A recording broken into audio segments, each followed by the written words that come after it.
Assalamualaikum warahmatullahi wabarakatuh. Alhamdulillahirabbil alamin wa bihi nasta'in ala umurid dunya waddin. Wassalatu wassalamu ala asyrafil anbiya'i wal mursalin sayyidina wa maulana Muhammadin wa ala alihi wa sahbihi ajma'in. Amma ba'du. Yang terhormat Bapak Muhammad Imam Zainal Abidin MPD selaku dosen pengampu mata kuliah logika dan teman-teman MBS 4B yang saya banggakan. Kami dari kelompok 5 yang beranggotakan saya, Yunita Putri Maulidiana, NIM 52, yang kedua Zulfatul Umayyah, NIM 53, yang ketiga Agnesya Fiona, NIM 54. Kami di sini akan membahas materi mengenai pembahasan substansi, genus, spesies, diferensia, proprium, dan aksiden. Materi yang pertama akan saya sampaikan. Kami dari kelompok 5 akan membahas mengenai materi yang pertama yaitu pengertian predicable, yang kedua yaitu pengertian genus, spesies, diferensia, proprium, dan aksiden. Yang ketiga, penggolongan dari genus, spesies, diferensia, proprium, dan aksiden. Untuk pengertian predicable.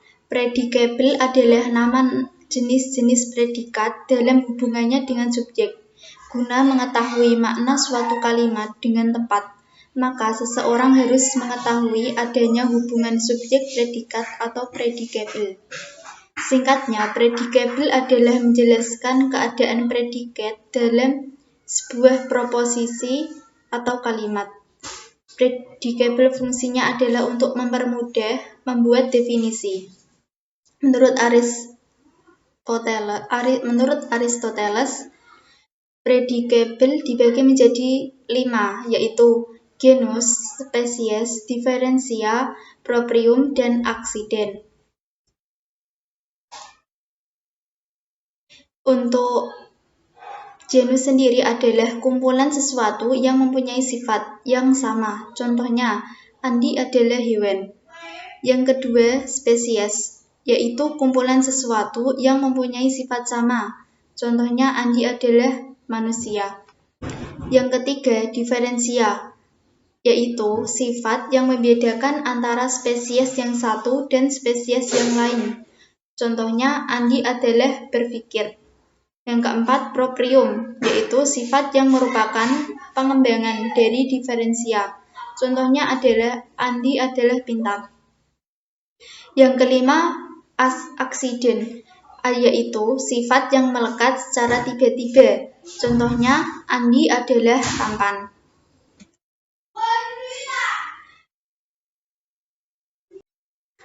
Untuk memudahkan kita dalam membuat definisi, lebih baiknya kita merangkai terlebih dahulu predicable dengan rumus, yaitu definisi sama dengan spesies genus ditambah diferensia. Misalnya, definisi manusia. Manusia adalah hewan yang berpikir. Atau dengan membuat tabel sebagai berikut. Genus hewan, spesies manusia. Manusia diferensianya berpikir, proprium pintar, dan aksidennya tampan. Spesies monyet, diferensia memegang dengan kaki, proprium makan dengan kaki, aksiden kurus. Maka bisa dirangkai yaitu monyet adalah hewan yang memegang dengan kaki. Gitu. Terima kasih dari saya. Selanjutnya akan disampaikan atau dilanjutkan oleh Zulfatul Umayyah. Kepadanya dipersilahkan. Untuk materi yang kedua akan saya sampaikan mengenai pengertian pengertian genus, spesies, diferensia, proprium, dan aksiden. Untuk yang pertama, mengenai pengertian genus. Genus adalah himpunan golongan yang menunjukkan hakikat berbeda bentuk tetapi terpadu oleh persamaan sifat. Misalnya, manusia, kerbau, kera. Genusnya adalah hewan. Etika, logika, estetika, metafisika, epistemologi. Genusnya adalah cabang filsafat. Selain itu, kursi, meja, lemari, genusnya adalah perabot rumah tangga.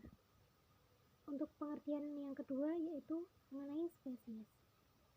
Spesies adalah himpunan sesuatu yang menunjukkan hakikat kebersamaan bentuk maupun sifatnya sehingga dapat memisahkan dari golongan lain.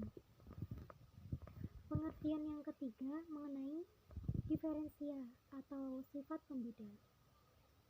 Diferensia adalah term yang membedakan satu hakikat dengan hakikat yang lain yang sama-sama terikat dalam satu jenis. Misalnya, berakal adalah sifat pembeda manusia. Panas sifat pembeda api. Dalam konteks logika, diferensia biasanya bertujuan menuntaskan sebuah definisi, yaitu menentukan tapal batas sebuah konsep. Untuk pengertian yang keempat mengenai proprium atau sifat pembeda. Proprium adalah term yang menyatakan sifat hakikat dari suatu spesies sebagai akibat dari sifat pembeda yang dimilikinya. Sifat pembeda yang dimiliki manusia adalah berpikir. Dari sifat berpikir inilah timbul sifat-sifat khusus seperti kawin, membentuk pemerintahan, membuat lembaga, berpakaian, mengembangkan kebudayaan. Untuk pengertian yang terakhir yaitu mengenai aksiden atau sifat umum. Accidents adalah term yang menunjukkan sifat yang tidak harus dimiliki oleh satu spesies seperti gemuk, kurus, pandai, terobos.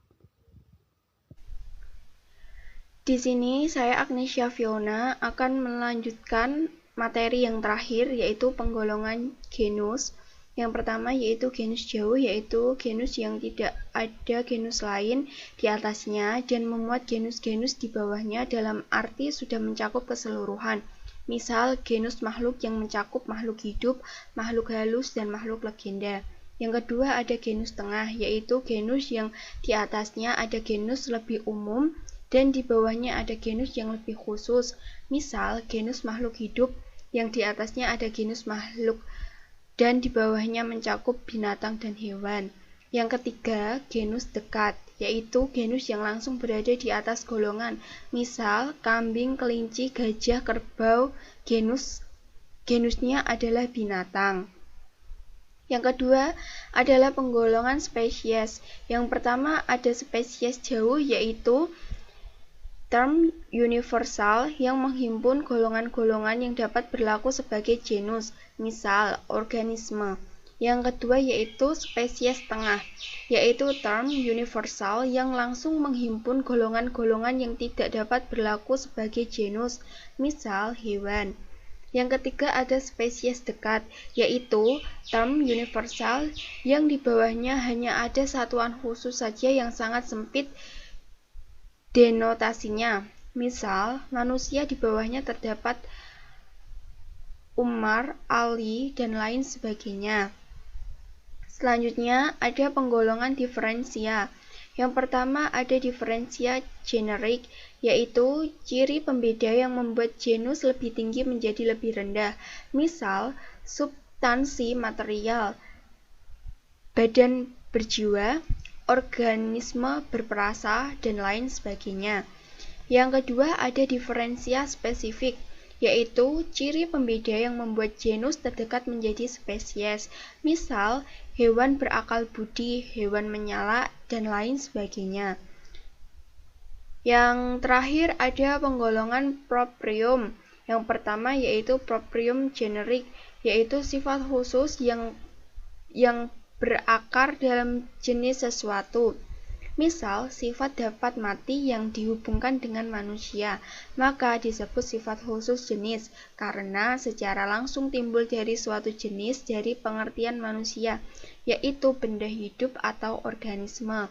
Dengan demikian, seorang dapat mati bukan karena dia berakal budi, bukan karena dia berindra, melainkan karena dia merupakan suatu organisme yang hidup. Yang kedua yaitu proprium spesifik, yaitu sifat khusus yang berakar dalam hakikat yang utuh dari sesuatu. Misal, sifat berpolitik yang dihubungkan dengan manusia, maka disebut sifat khusus spesies karena secara langsung timbul dari spesies manusia, yaitu manusia itu sendiri sebagai spesies. Dengan demikian, seseorang berpolitik karena dia berakal budi, sesuatu tidak dapat berpolitik jika tidak berakal budi, dan yang berakal budi adalah manusia. Sekian, terima kasih. Saya kembalikan kepada moderator. Alhamdulillahirrabbilalamin. Terima kasih kepada Saudari Agnesha Fiona yang sudah menyampaikan materi yang terakhir, dan tidak lupa teman-teman MBS 4B yang sudah ikut berpartisipasi dalam presentasi kali ini. Jika ada pertanyaan bisa ditanyakan di sesi tanya jawab pada WA Group. Apabila dari kelompok 5 dalam penyampaian materi ada kesalahan, mohon dimaafkan dan dimaklumi. Demikian dari kelompok 5. Wabillahi taufiq wal hidayah. Wassalamualaikum warahmatullahi wabarakatuh.